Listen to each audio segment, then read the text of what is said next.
இயேசுவின் இரத்தம் ஜெயம். இன்று நம் அன்னையாம் திருச்சபையானது கிறிஸ்துவின் திருவுடல் திரு இரத்த பெருவிழாவினை சிறப்பிக்கின்றது.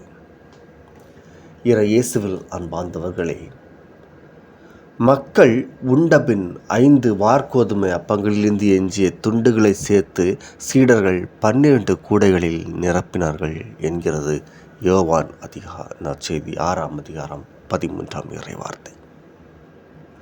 அப்பம் பலுகிய நிகழ்ச்சிக்கும் நற்கருணையை இயேசு ஏற்படுத்தியதற்கும் இடையே நெருங்கிய தொடர்புள்ளதையும் யோவான் காட்டுகிறார். இயேசு அப்பங்களை எடுத்து கடவுளுக்கு நன்றி செலுத்தி அமர்ந்திருந்தோருக்கு கொடுத்தார். அவ்வாறே மீன்களையும் பகிர்ந்தளித்தார். அவர்களுக்கு வேண்டிய மட்டும் கிடைத்தது. அவர்கள் வயிறார உண்டபின் ஒன்றும் வீணாகாதபடி எஞ்சிய துண்டுகளை சேர்த்து வையுங்கள் என்று தம் சீடரிடம் கூறினார் என்று யோவான் குறிப்பிடுகிறார்.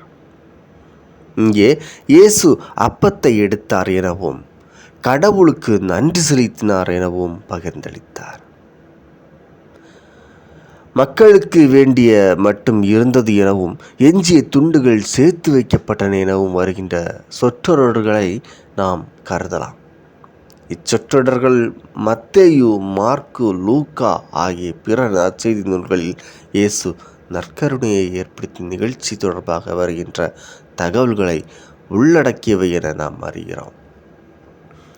உணவு உண்ணும்போது தட்டிலோ இலையிலோ மீதி வைக்கக்கூடாது எனவும் உணவை வீணடிக்கக்கூடாது எனவும் குழந்தைகளுக்கு பெற்றோர் கற்றுக் கொடுப்பர். ஆனால் இன்றும் பல இடங்களில் பலர் உணவை தூர எறிந்து வீணடிப்பது வழக்கமாய் உள்ளது.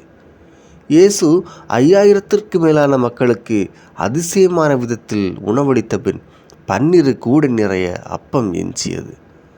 12 எனும் எண் 12 குலங்களை உள்ளடக்கிய இஸ்ரேல் மக்களை குறித்ததால் இங்கே இயேசு எல்லா மக்களுக்கும் பயன்படும் வண்ணம் உணவு சேமிக்கப்படுவதை யோவான் குறிப்பிடுகிறார். எஞ்சியிருந்த அப்பம் ஏழைகளுக்கு உணவாக மாறும். நாம் உண்டோம், நிறைவடைந்தோம் என்றாமல் பிறருடைய பசியை ஆற்றுவதற்கு நாம் அப்பத்தை சேர்க்க வேண்டும். கடவுள் தருகின்ற எந்த கொடையும் மக்களின் பயன்பாட்டுக்கு உரியதே ஒழிய வீணடிக்கப்படுவதற்கு அல்ல. இயேசு தம்மையே உணவாக தருகின்ற நற்கருணையும் இந்த உலகத்தின் பசியை போக்க நமக்கு தூண்டுதலாக அமைய வேண்டும்.